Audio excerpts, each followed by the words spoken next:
Salut les amis et bienvenue pour cette nouvelle vidéo test du casque de chez Action, un casque Bluetooth que j'ai payé 12,99 € ou 95 €, je ne sais plus. En bref, quand j'ai vu ce casque, je me suis dit, il ressemble fortement au casque de la marque à la pomme, Apple, hein, on va pas se cacher. Il a vraiment tout le design de ce nouveau casque qui fait fureur. J'ai pu tester ce casque vite fait, de chez Apple rapidement. Il est extra, il est top, il est formidable. Et je me suis dit, pourquoi pas tester celui-ci, voir si ça peut répondre à quelques objectifs. On va déballer et ouvrir ce casque ensemble. Je vais essayer de pas trop faire n'importe quoi en l'ouvrant. Le casque en soi, 12,99 €, Bluetooth. On peut aussi mettre une prise jack pour le brancher sur un autre appareil qui ne fait pas peut-être Bluetooth, pour voir un petit peu ce que ça donne. Donc là, voilà, je l'ouvre, je le prends. Oh là, qui est très léger déjà, très léger. Est-ce qu'il y a autre chose? Une notice? Ah non, j'ai quelque chose d'autre à l'intérieur. Ah, j'ai le câble de charge. Ok, j'ai le câble de charge en type USB-C, USB et la notice dans une petite enveloppe, un peu les bulletins de vote. Et donc, on est parti pour voir un petit peu, bon, niveau notice OSEF, comment se présente ce casque. En vrai, la couleur noire, il est beau. Ok, ouais, c'est très cheap, hein. C'est très cheap. Regardez, quand je fais ça, là sur le côté, ici, ça s'ouvre tout seul. Ok. Les mousses m'ont l'air plutôt agréables. Ah, il y a une mousse au-dessus, là, c'est rare de trouver des mousses sur les crânes. Ok, il englobe plutôt bien mes oreilles. Pour le régler, ça va. Je sens vraiment pas que ça appuie sur ma tête si je le règle correctement. Moi, j'ai des lunettes, donc ça risque de me faire mal parce que je sens quand même que c'est assez compressé. Non, je trouve que niveau port, ça va. Niveau toucher, c'est vraiment agréable. C'est limite aussi doux que celui de chez Apple, hein. Et juste là au-dessus, si on peut le voir, il y a écrit la marque, donc un Roseland. Donc voilà, c'est la marque Roseland. Sur tout le côté, ça, un côté gauche, je pense, c'est ça. Tout le côté gauche, on a les boutons. On a le plus, le moins, le passer la musique et le réduire le son, plus la prise USB-C, plus une entrée jack et surtout quand il est connecté en Bluetooth, on peut appeler avec. Donc voici un test son du micro. Je suis directement en train de me balader chez moi. Je suis à quelques mètres de mon téléphone, 2-3 mètres à peu près. Et voilà, je ne sais pas ce que ça rend en termes d'audio. Donc je vais l'allumer. Comment on l'allume? Comme ça. Ok, quand il s'allume, en fait au niveau de l'USB type C, ça clignote bleu-rouge. Je vais l'appareiller à mon iPhone 15 Pro.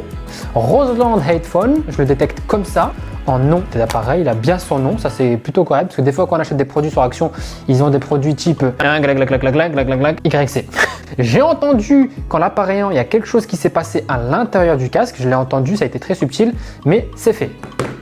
Je vais mettre le casque. Alors, right, je crois que c'est droite, hein, si je dis pas de bêtises. Je sais pas, je sens pas à l'aise quand il est comme ça.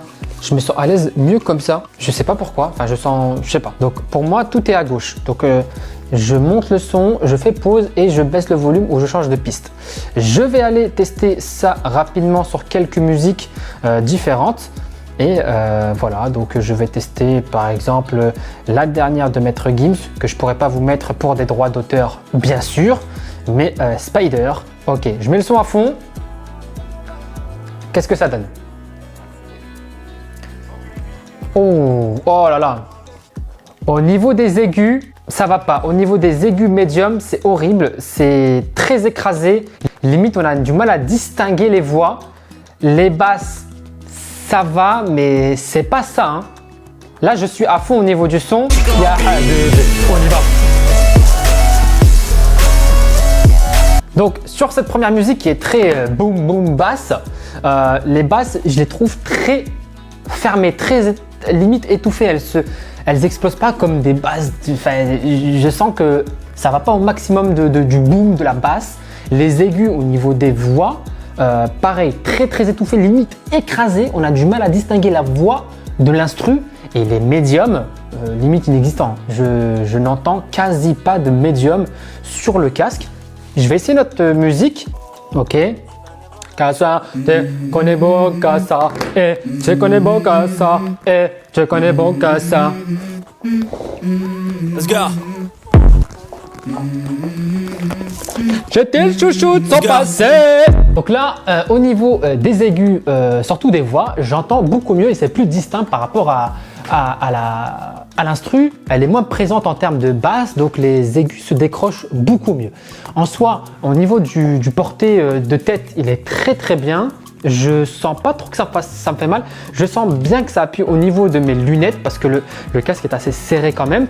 Il n'y a pas possibilité de desserrer la pression que ça fait parce que ça monte et ça descend juste. Ok. Sans faire exprès, je viens d'appuyer sur plus moins pause. Ça vient de bien activer la musique et ça change automatiquement de musique. Donc là, je suis sur du MHD Afro Trap partie 9. Never Day Never. On va passer un petit peu.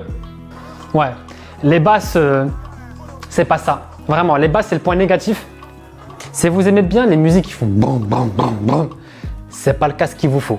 On va essayer de passer sur peut-être un type de musique un peu plus chantée. Ouais. Je reste mitigé. On entend bien les voix. Là, par exemple, j'ai mis Frérot de la Vega, les chants des sirènes. Ça a été, on entend bien la voix, mais voilà, il y a quand même quelques petites percussions en fond. Mais en fait, moi, ce qui me dérange, c'est surtout les basses, parce que je suis très fan des basses. J'aime beaucoup les sons à base de basse. Et là, je m'y retrouve pas. En tout cas, moi, le casque ne me convient pas pour mon utilité à moi. Je prends pas plaisir à écouter dans ce casque, vraiment. Donc, à voir. En soi, la qualité pour 13 €, ça va, ça passe. On peut faire beaucoup mieux, mais ça sera beaucoup plus cher. Mais ça reste du action, ça reste du cheap, ça reste quelque chose qu'on peut forcément beaucoup plus moins professionnel que ce que ça n'est en fait. Donc tout simplement. Mais ça peut dépanner, ça peut être utile. Il y a 6 heures d'autonomie pour quand même 2h50 de charge. S'il tombe en rade, il faut attendre 2h50 pour qu'il soit chargé complètement. 13 € si vous devez vous dépanner rapidement, acheter un casque pour voyager, prendre un train, faire quelque chose et que vous avez besoin d'un truc Bluetooth pour pas vous encombrer. Ça fonctionne, ça fait le taf, c'est plutôt élégant, ça passe plutôt bien de loin. On dirait que vous avez quand même un casque Apple. Mais si vous pouvez rajouter un petit billet et prendre quelque chose d'un peu plus quali, faites-le. Ça sera toujours plus agréable. Vous avez aussi la possibilité de brancher en jack si au cas où vous n'avez pas le Bluetooth qui fonctionne ou vous ne voulez pas le mettre en Bluetooth et ça va peut-être économiser un peu plus la batterie. Ça peut être utile. J'en fais pas le test parce que vraiment moi je voulais vraiment l'aspect Bluetooth nomade et pourquoi pas. Je vais le tester sur le long terme, sur des montages, sur des trucs comme ça pour voir ce que ça donne.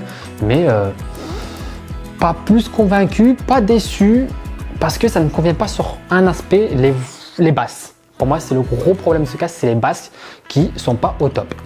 Voilà, petit test du casque. J'espère que ça vous a plu, si voilà, ça vous donne une idée de ce que vous recherchez. En tout cas, si vous cherchez un casque de dépannage rapidos, prenez-le, ça pourra vous dépanner ou peut-être même vous faire plaisir si vous n'écoutez pas trop de musique boum boum boum boum boum. Je vous dis à une prochaine vidéo, n'hésitez pas à liker, à commenter, à partager. Ciao les amis.